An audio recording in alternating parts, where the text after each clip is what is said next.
There are many people who have the limitations in their minds, who have lost that fire in their eyes. Most people, ladies and gentlemen, go to their graves living a life far below their potential.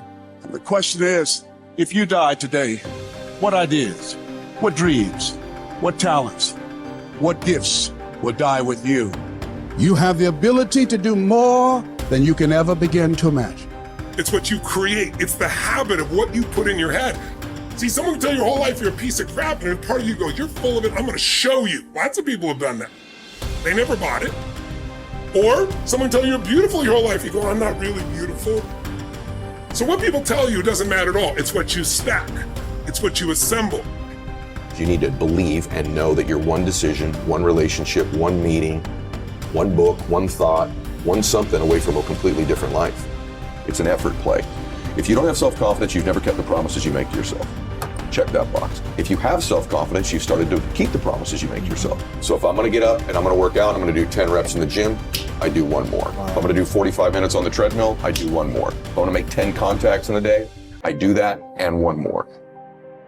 There's a lot of times where I don't know how I'm gonna move forward, but I ask myself one question: can you take another step? And that answer is always yes. You're passing through that keyhole.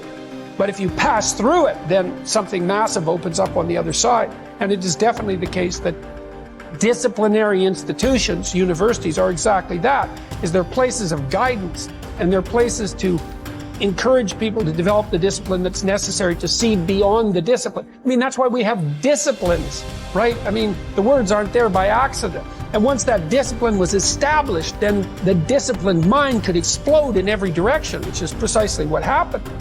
And that's the thing about growing up, is that when you're a teenager and a young adult, you have to sacrifice everything you could have been as a child to be the one thing that you're aiming at. But then that opens up, and the universities are part and parcel of that process. Change is automatic, but progress is not. Start today, right now. What do I really want in depth? What are the rituals that will get me there? And then get yourself to start a few of those actions and lock them in place. If you make the changes in yourself, you're going to be proud, and no amount of money or accolades from other people can mirror the feeling of being proud of knowing you've taken back control of your life. Everything in life is always changing. We don't have to work on change.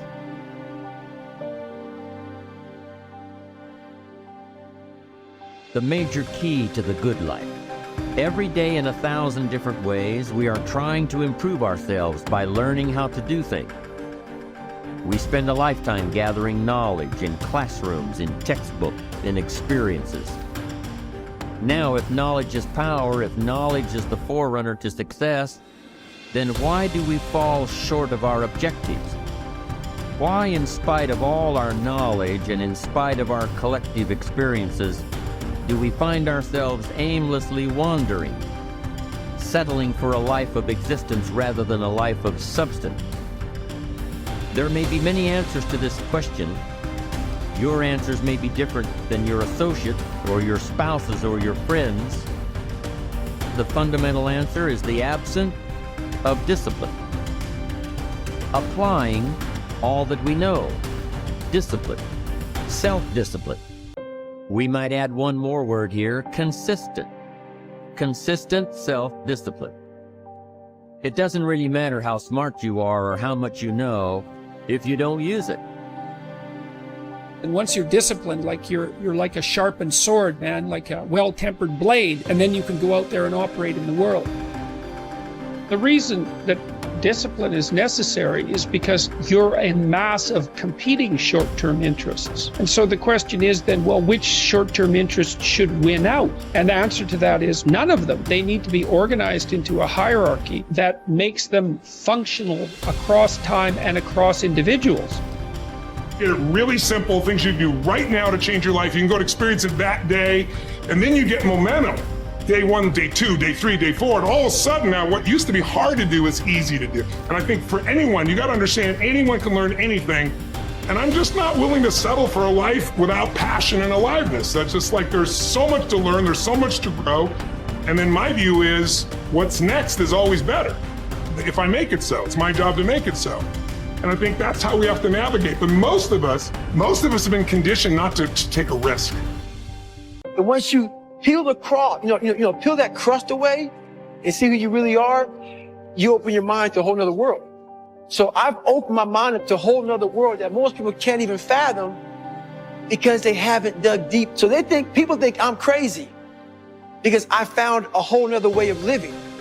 I think they're crazy for never even trying to get to the other side of whatever's in front of them. So what drives me every day is finding more of myself.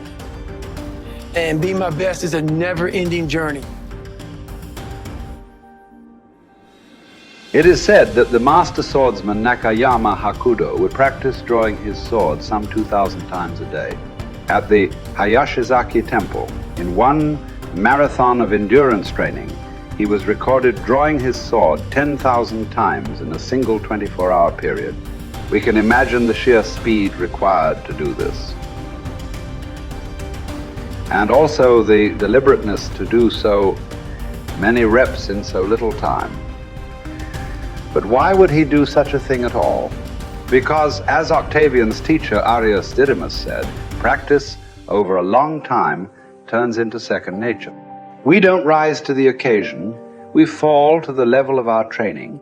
The samurai Musashi was once challenged by a warrior named Miyake Gunbei, a man who thought himself one of the best in the world.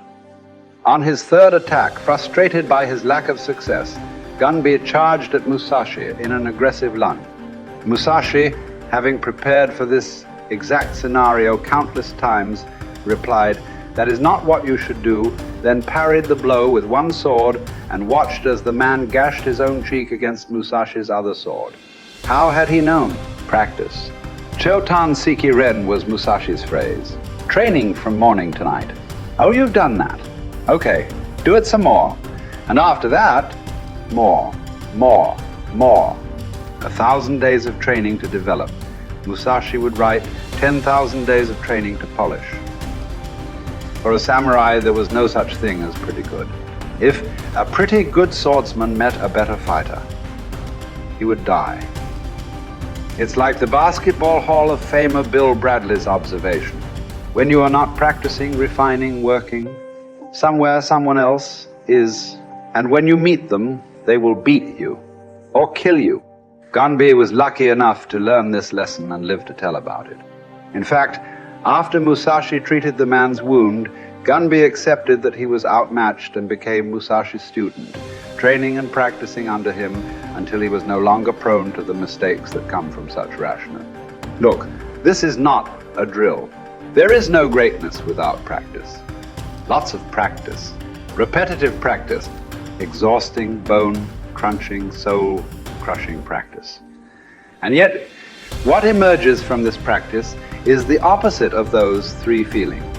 Energy, strength, confidence. You deserve that. Yes, your body will burn, but that's the evidence.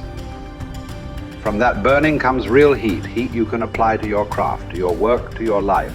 The cellist Pablo Casals practiced continually late into his life, even long after he was widely considered a master, because he believed he was still making progress. In fact, we might say that progress and practice are synonyms. You can't have the former without the latter. And the latter is worthless without the former. Drawing the sword from the scabbard, thrusting, blocking. To build up your stamina for those skills, you lift weights, you do conditioning. To put it all together, you spar. It's the same with music.